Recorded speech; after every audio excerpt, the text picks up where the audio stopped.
Well, in closing, at this time in particular, it is extremely important that the human race has a government on this planet with an extremely good sense of the different dimensions and parallel universes. This isn't particularly important now because this planet is going through an interdimensional shift in consciousness. And it is important to understand the mechanics of this shift in order to achieve and prosper and flourish at a higher level of existence. The human race has been enslaved through many forms of enslavement, poison in our food, mind control, all sorts of stuff. And it is important right now to break that chain and act in accordance with what is appropriate for evolution and development, the natural development of a race.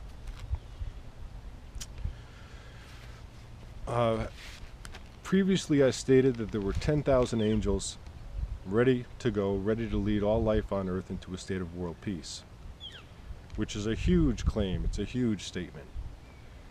And I am absolutely sure of it. There's nothing I've ever been more sure of in my life. In fact, it was an understatement. These angels could very well be the finest in all of creation. In order to prove that they're the finest in creation, extraterrestrial life would have to violate the prime directive. And I will not ask the extraterrestrials to do anything like that. But the fact that they're the finest in the universe can be proven, and the fact that there's 10,000 of them can be proven.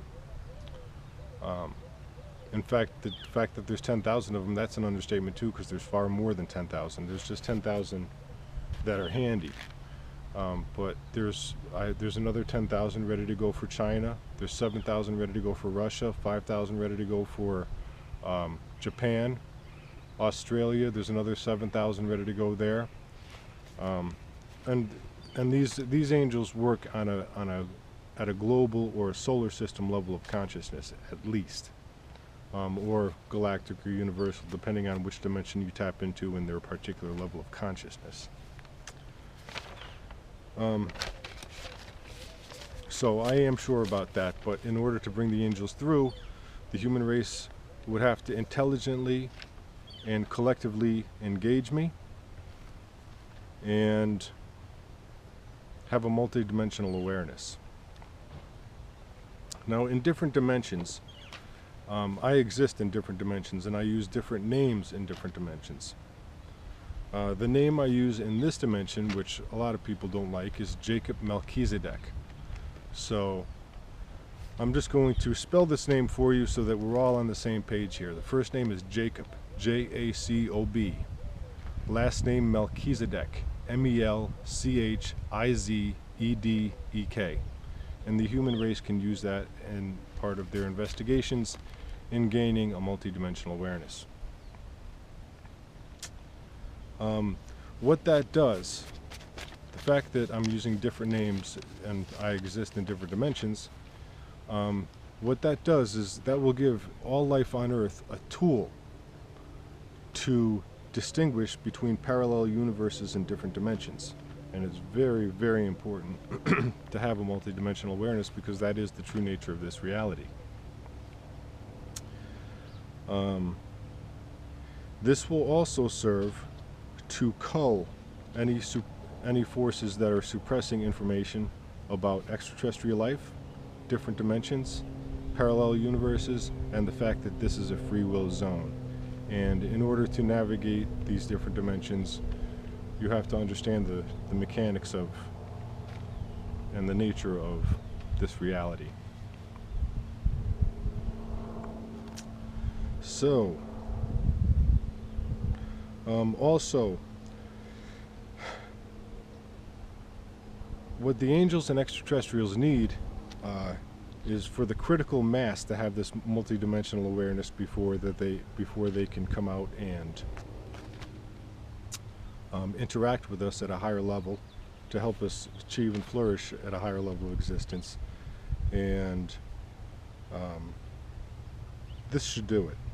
This, if you can understand that I was born in a parallel universe of a different dimension, and I was not born in this physical reality, that is what the angels and extraterrestrials need from the human race. That's the level of consciousness that you have to be at in order for this to proceed.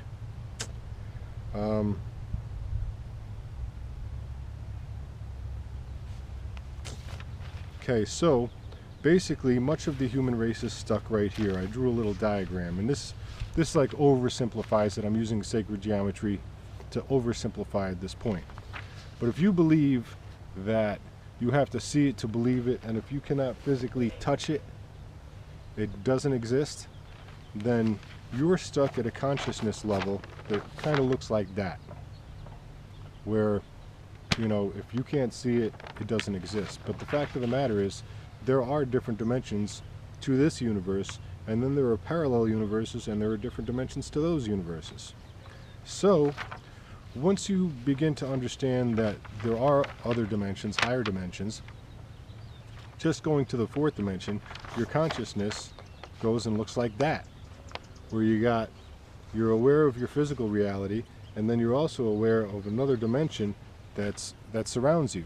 And this dimension, and that's a very good, as far as I'm concerned, a very good description, because now you have two circles, and the second circle is more colorful and much larger than your first one. So your consciousness and your awareness goes, you know, it goes way, way out. And then when you begin to understand dimensions even above that one and parallel universes, this is what happens to your consciousness. So you got not just this